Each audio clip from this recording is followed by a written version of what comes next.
Ukraine से चल रही जंग के बीच रूसी राष्ट्रपति व्लादिमीर पुतिन ने जंग का दायरा बढ़ाने के संकेत दिए। उनके निशाने पर यूरोपीय देश हैं, लिहाजा इन देशों ने अपनी सैन्य तैयारियों को मजबूत बनाना शुरू कर दिया है। इसी कड़ी में फ्रांस अपने सबसे खतरनाक फाइटर जेट राफेल से न्यूक्लियर डील करने की तैयारी में। यही नहीं, उसने बैलिस्टिक मिसाइल्स बनाने का भी ऐलान किया है।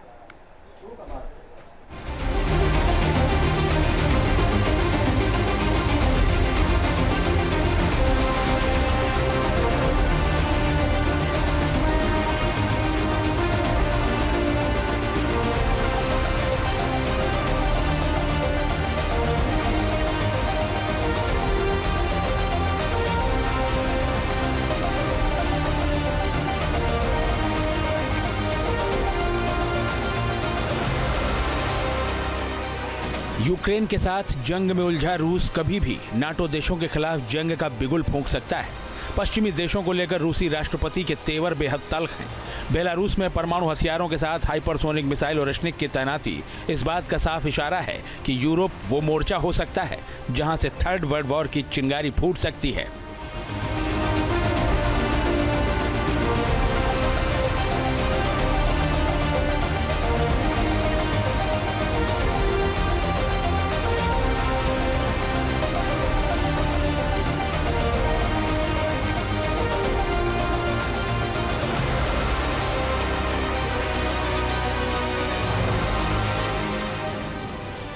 नाटो के खिलाफ पुतिन करेंगे यलगार।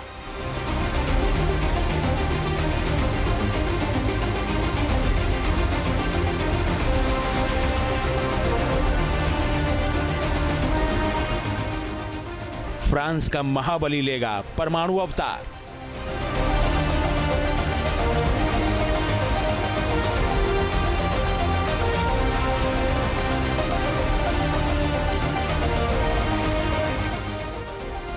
यूक्रेन के बाद पुतिन का अगला निशाना फ्रांस हो सकता है, लिहाजा फ्रांस ने अपनी जंगी तैयारियों को धार देना शुरू कर दिया है।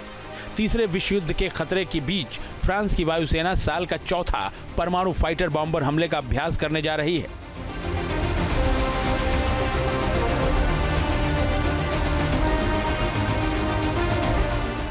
लाल सागर पर फ्रांस दिखाएगा दम।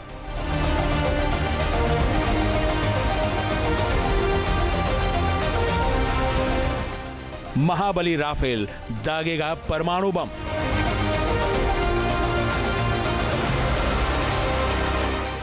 फ्रांसीसी फाइटर जेट राफेल की ताकत से दुनिया वाकिफ है। राफेल सेमी स्टील्थ कैपेबिलिटीज के साथ 4th जनरेशन का फाइटर जेट है। यह न सिर्फ फुर्तीला है बल्कि इससे परमाणु हमला भी किया जा सकता है। यही ताकत इसे बेहद खास बनाती है। फ्रांस राफेल की इसी ताकत को एक बार फिर से परखने जा रहा है।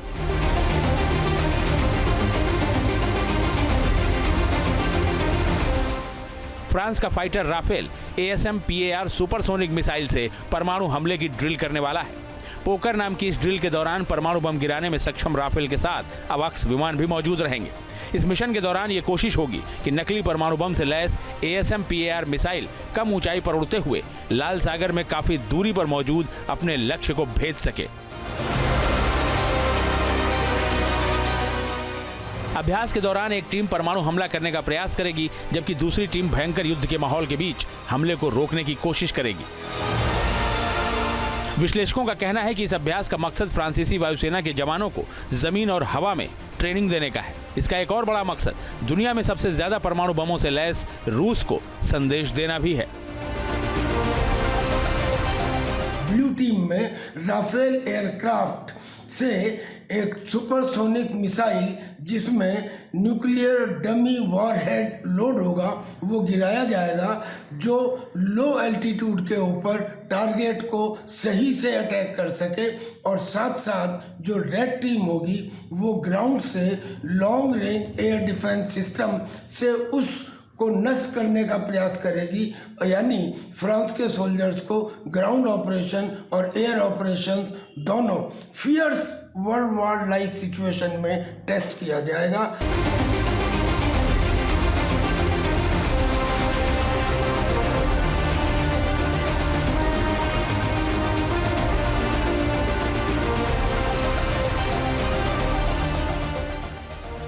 रक्षा विशेषज्ञों के मुताबिक इस परमाणु अभ्यास के जरिए फ्रांस ये दिखाने की कोशिश कर रहा है कि दुनिया में भू राजनीतिक हालात चाहे जैसे भी हों, फ्रांसीसी रणनीतिक फोर्स पूरी तरह से अलर्ट है। उनका इशारा रूस की ओर है। फ्रांसीसी सेना ने कोरोना के दौरान भी इसी तरह का परमाणु अभ्यास करके अपनी ताकत का शानदार प्रदर्शन किया था। परमाणु ताकत की बात करें तो फ्रांस के पास करीब 290 परमाणु बम हैं। फ्रांस ने अपने सभी परमाणु बमों को या तो तैनात कर रखा है या फिर उन्हें बहुत ही कम वक्त में तैनात कर सकता है।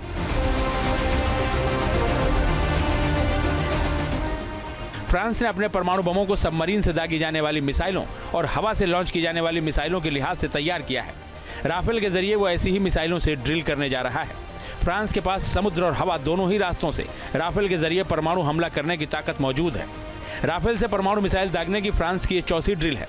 जिस तरह से रूस के साथ इस वक्त तनातनी चल रही है, उसे देखते हुए इस ड्रिल को बेहद अहम माना जा रहा है। जब से अमेरिका ने, ब्रिटेन ने, फ्रांस ने, जर्मनी ने अपने लॉन्ग रेंज वेपन्स को रशिया में इस्तेमाल करने की इजाज़त यूक्रेन को दी है, तब से रशिया बहुत भड़का हुआ है और अब नेटो देशों को लगता है कि रशिया यूक्रेन के साथ या यूक्रेन के बाद नेटो देशों पर भी अटैक करेगा। लिहाजा ये एक्सरसाइज प्लान की गई है दो कारणों से। एक तो ये कि अगर रशिया का न्यूक्लियर अटैक होता है तो उसे कैसे न्यूट्रलाइज किया जाए और अगर आवश्यकता पड़े तो रशिया पर कैसे न्यूक्लियर अटैक किया जाए।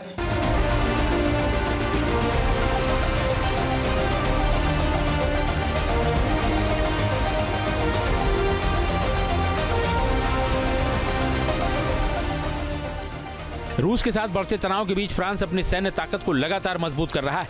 इसी कड़ी में कुछ दिन पहले उसने बैलिस्टिक मिसाइलें बनाने का भी फैसला किया है।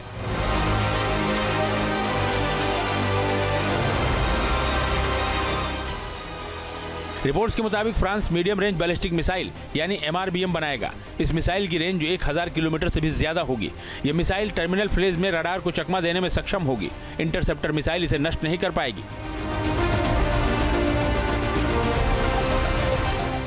फ्रांस के इस फैसले से साफ है कि उसे रूस के हमले का डर सता रहा है, क्योंकि फ्रांस ने स्कैल्प मिसाइल यूक्रेन को देकर रूस का पारा हाई कर रखा है।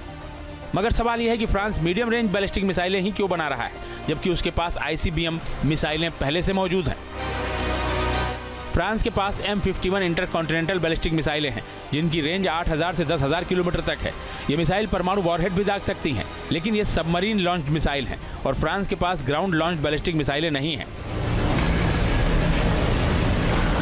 1987 में इंटरमीडिएट रेंज न्यूक्लियर फोर्सेस संधि ने 500 से 5500 किलोमीटर की रेंज वाली जमीन से लॉन्च की जाने वाली बैलिस्टिक और क्रूज मिसाइलों के विकास को सीमित कर दिया था। फ्रांस भी इसमें शामिल था, इसलिए उसने इस रेंज की मिसाइलों को नहीं बनाया। 2019 में अमेरिका के संधि से हटने के बाद और रूस के खतरे को देखते हुए अब फ्रांस ने फिर से MRBM मिसाइलें बनाने का फैसला किया है। फ्रांस अपनी MRBM मिसाइलों को बाल्टिक देशों में तैनात कर सकता है, जहां से मिसाइलें न केवल मॉस्को में बल्कि वोल्गा नदी तक रूस पर हमला कर सकती हैं। यानी अगर रूस किसी भी तरह से फ्रांस को निशाना बनाने की कोशिश करता है तो उसे करारा जवाब देने की पूरी तैयारी हो रही है। Team news nation. News nation अब व्हाट्सएप पर खबरों के ताजा अपडेट के लिए न्यूज़ नेशन के इस QR कोड को स्कैन करें।